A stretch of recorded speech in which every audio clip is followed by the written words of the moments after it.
Good evening there, everybody. What is happening? Hopefully, y'all are having a wonderful day today. So, when it comes down to it, I thought, of course, that I'd review this little video that I thought would be very particularly interesting to talk about. And this is, of course, going to be over the most recent conversation about the Jaron Boots Ennis versus Teofimo Lopez conversation. And of course, Teofimo Lopez had apparently called out Jaron Boots Ennis or Terrence Bud Crawford for the 147-pound titles for a very decently long time. Now, of course, what a certain amount of people assumed about Teofimo Lopez, because he is quite a talker and he is someone that, of course, can kind of get under people's skin and on their nerves. And he kind of comes across as someone that maybe isn't as sincere as what, he may, try to act out to be. But I actually do believe that Teofimo Lopez did want to fight for the 147-pound titles. At least just taking a look at his track record. Of course, at 135, pretty early on, he fought Vasyl Lomachenko for the 135-pound titles, was able to win that fight. And then, of course, immediately at 140, or I'm not going to say immediately, but the first big fight that he had there was, of course, over the main man, Josh Taylor, who, of course, was able to run through, everybody in that weight class, or at least beat everybody from Regis Prograis to Victor Postal to, I also believe that of Jose Ramirez. So Teofimo Lopez, I do think overall is someone after that fight. But apparently, in most recent news, what ended up happening is that Jaron Boots Ennis ended up turning down the fight. Now, how true this is, I guess we don't know with 100% certainty, but I do believe that Jaron Boots Ennis ended up turning down the fight. And I'm not going to claim that, because I know a lot of the narratives are going to be that, overall that, Jaron Boots Ennis isn't giving Teofimo Lopez the time of day because of his most racist, recent antics. And another one of the narratives is going to be that Jaron Boots Ennis is quote-unquote avoiding or ducking that of Teofimo Lopez. I'm not going to claim, really either, because I think that Jaron Boots Ennis, that there's a possibility that he may be interested in that fight. But I think that Jaron Boots Ennis, as of right now, is kind of wondering what to do with his career. Meaning, does he want to stay at 147 to unify the weight class? Or does he go up to 154 because he believes, and I believe that he's already stated this, he doesn't believe that he can make 147 pounds much longer. So you can possibly stay down there, but if you really are having that much possible problems or that many problems staying at the weight class, then it might be possible that if you meet the wrong opponent, and if you're possibly off that night, that you may end up getting a loss, kind of like Teofimo Lopez did against George Kambosos. And I don't think that Teofimo Lopez ended up getting a loss against George Kambosos because he was quote-unquote drained necessarily, but I do believe that Teofimo Lopez had a lot of hubris in that fight and didn't take his opponent quite seriously. I think had they ever did have a rematch, or had a rematch, I think Teofimo Lopez more than likely probably would have clearly won the fight, but you never know, because Teofimo does have a certain amount of holes in his game as well. But anyways, AKHi TV is going to kind of talk about it. I thought that it was interesting because AKHi TV brought up some interesting points, and let's get into it. Breaking news of shockingly Jaron Ennis turning down the Teofimo Lopez fight for the second time. Teofimo Lopez said, quote, "Boxing update. Jaron Ennis has declined the fight against I for his WBA and IBF Ring Magazine championship titles at the welterweight division, aka 147. His Excellency Turkey is upset with this as Eddie Hearn agreed to the fight for later this year." End of the quote. Now, I do know that Teo is the man that cried wolf. He done ducked and lied so many times, who's gonna believe him? But shockingly... Right, but who is Teofimo Lopez really actually quote-unquote ducked? Now, I mean, certain people maybe can make a case for Devin Haney, and I mean, of course, he didn't take the George Kambosos rematch, but I don't know if that was really a quote-unquote duck, at least the Kambosos situation, because I think that was just more of Teofimo Lopez saying that I can't really make 135 pounds anymore. I mean, maybe Teofimo said different, I don't know, but I don't know if I would really call that a duck. I mean, of course, at the first point, he was offered Arnold Barboza, but he didn't take the fight, but I'm not really going to call that a duck because Arnold Barboza was an extremely dangerous fight at 140 at the time, and Teo was kind of trying to renew himself at a new weight class, especially when he just suffered a loss. So I'm not really going to call that a duck. To me, what a duck is when you can perfectly take that fight, or there's not a great reason to not accept that fight, and you still overall don't take that fight. So when Gervonta Tank Davis, when he's still fighting repeated several B grade level fighters in a row, and he could have possibly tried harder to get, earlier on, at least way earlier on, the Lomachenko fight or the Shakur Stevenson fight, that's something in my view that I would consider a quote unquote duck, or Canelo Alvarez, with David Benavidez being the clear guy, that everyone wants to see him fight, and he's at the same weight class, and Canelo is still saying that there's no reason for me to fight him. That would be something that I would classify as a quote unquote duck. But I don't think that I would really classify, Teofimo Lopez as being a major ducker in his career, especially for some of the fighters that he's fought. And if we really want to give Teofimo Lopez some credit here, and putting all personal feelings aside, of course, for some of the, recent things that he stated, whatever you may think about him personally, but as a fighter and as a career, Teofimo Lopez has not only fought guys like Richard Comey and Vasyl Lomachenko and, also certain other guys like Josh Taylor, but he's also fought some very dangerous contenders that he didn't have to fight, like Sandor Martin, Jermaine Ortiz, and a certain amount of other guys. He recently just fought Arnold Barbosa. I mean, Teofimo Lopez has a pretty decent resume. Not all those guys are listed as A-grade level fighters, but he has at least 2 definitive A-grade level wins on his resume in Lomachenko and Josh Taylor. And to be honest with you, both of those guys, they were pretty much looked at as top 10 level pound-for-pound fighters when Teo beat them. So, I mean, there's only so much that I can really say about Teo quote-unquote ducking fighters. I mean, it just is what it is. I believe Teo, since As do I. Jaron Ennis already rejected the fight before.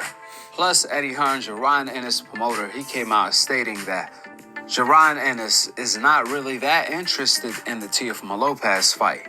He's concerned about underperforming, which that speaks volume after the fact Jaron Ennis turned down the Teofimo Lopez fight.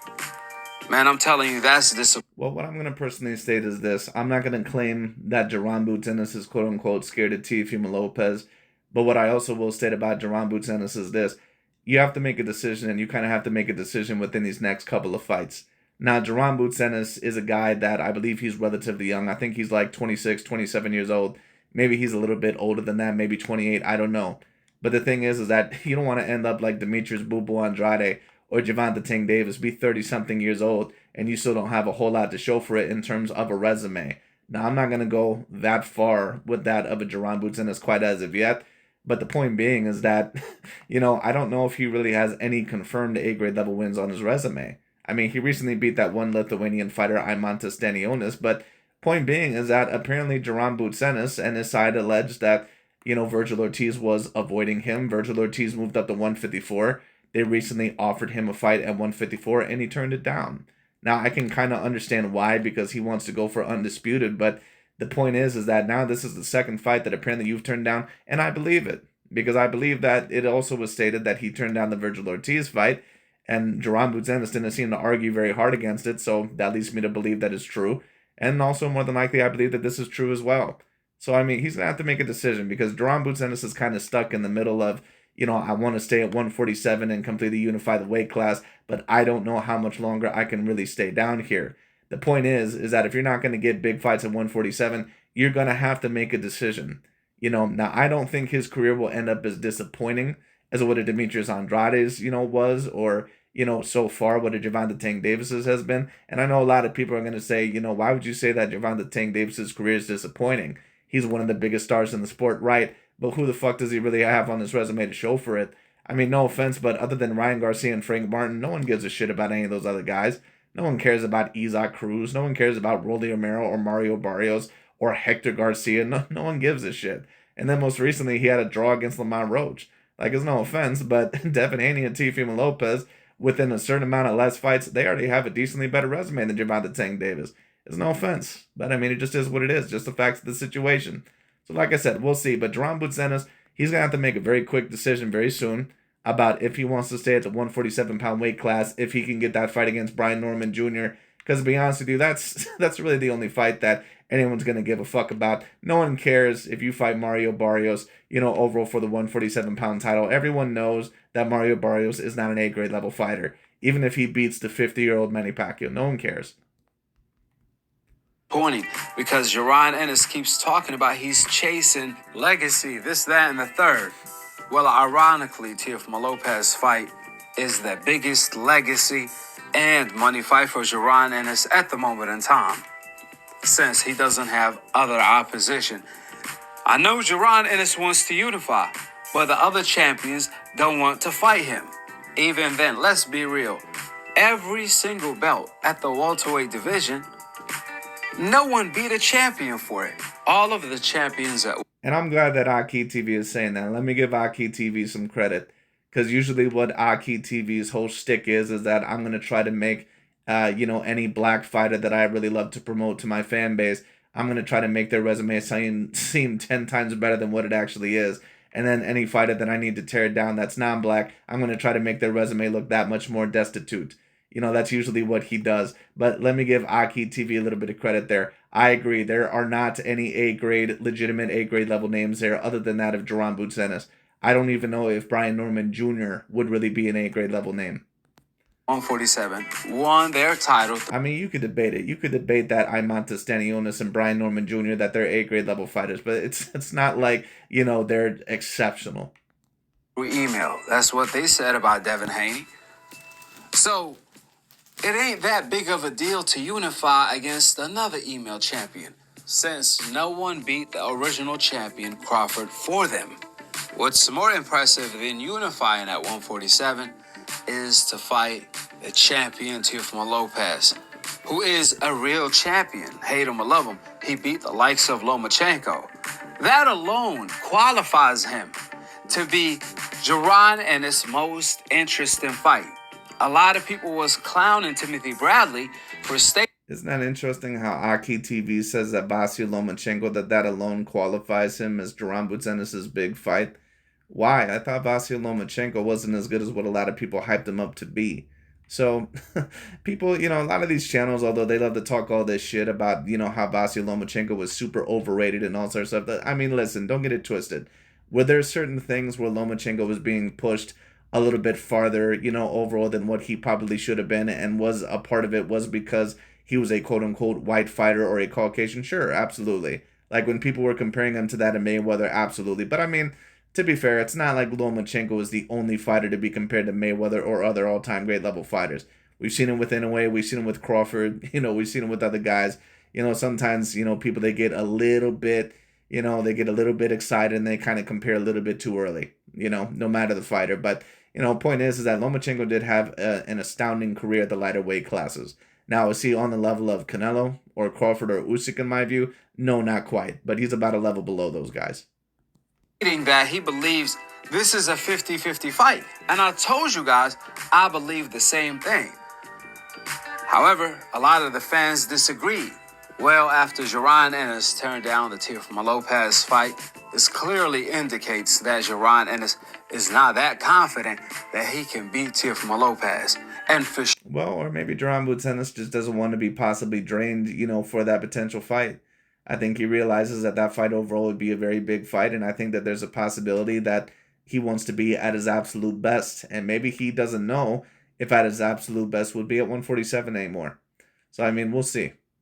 Sure, he doesn't want to underperform, according to Eddie Hearn. But more importantly, according to Jaron and his actions, he agreed and co-signed Timothy Bradley's opinion on the Teofimo Lopez fight. I mean, remember Errol Spence beating Mikey Garcia? Yeah, the fans discredit Errol Spence beating Mikey, but that was a huge fight. And that... Well, we also need to decide about, how impactful some of these fights are when they move up to weight classes.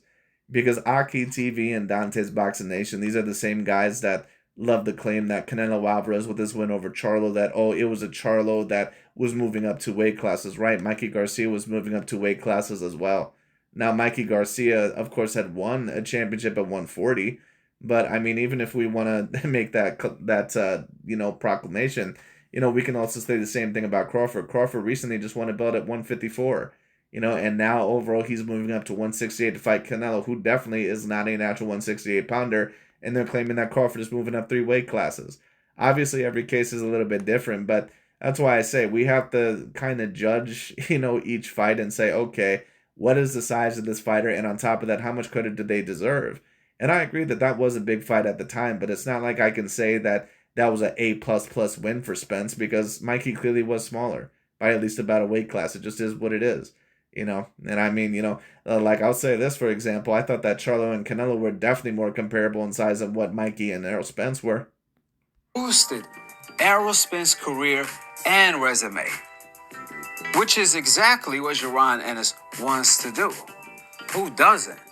Unless the fighter truly believes there's a huge risk of him losing or looking bad, aka looking exposed, which means Jaron Ennis is eyeing the 154-pound division. Now, if Jaron Ennis finds a better opponent than Teofimo Lopez, then that's okay. However, if he fights someone... Right, but who's he going to find that's better than Teofimo Lopez? I mean, the only fighter that might be acceptable is Brian Norman Jr. or Mario Barrios, maybe one of those guys, but I mean, I don't think people really give a fuck as much about those fights. But like I said, I don't blame Jaron Boots Ennis for not fighting Teofimo Lopez, at least at the current moment in time. But the thing is like, bro, you're going to have to fight someone eventually. And if you're not waiting to go for complete undisputed at the welterweight division, no problem. But then at the end of the day, like I said, you need to decide. Because you recently just turned down Virgil Ortiz because you don't want to stay at 150, because you didn't want to go to 154 yet. And now, like less than a year later, I believe, and the problem is that you can't fit at 147 anymore. I mean, it's just not a good look. Not as good as Teo, or has the same name recognition, then that's a bad look. To let Teo say all that about the culture and not beat it out of him for saying it. That being said, the AKHi TV said to say that shit all about the culture and not beat the shit out of him for saying it.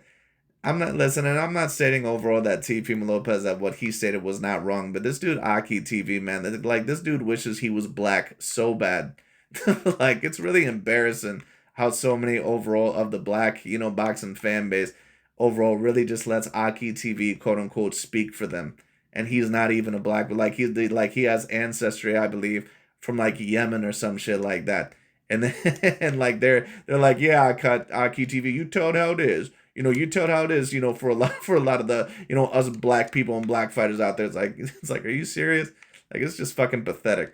But anyways, just thought that I would talk about that. But anyways, as for Jaron Boots Ennis turning down the fight, I'm not gonna go after him that hard yet, but he is gonna have to make a decision. Because you don't want to end up, like I said, like Demetrius Andrade or Gervonta Tank Davis, where, your career kind of goes a little bit more to waste, at least in terms of big names. But we'll see. But anyways, that pretty much is about it for today. Thank you so much for watching, and I'll talk to you all later. 154-pound IBF champion is Beckham. If Jaron Ennis moves up to fight him, then... Forgot there was a little bit more to this video.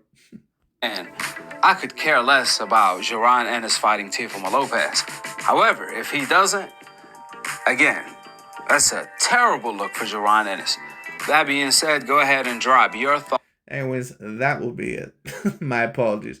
But anyways, that's pretty much about it for today. Thank you all so much for watching. I'll talk to you all later.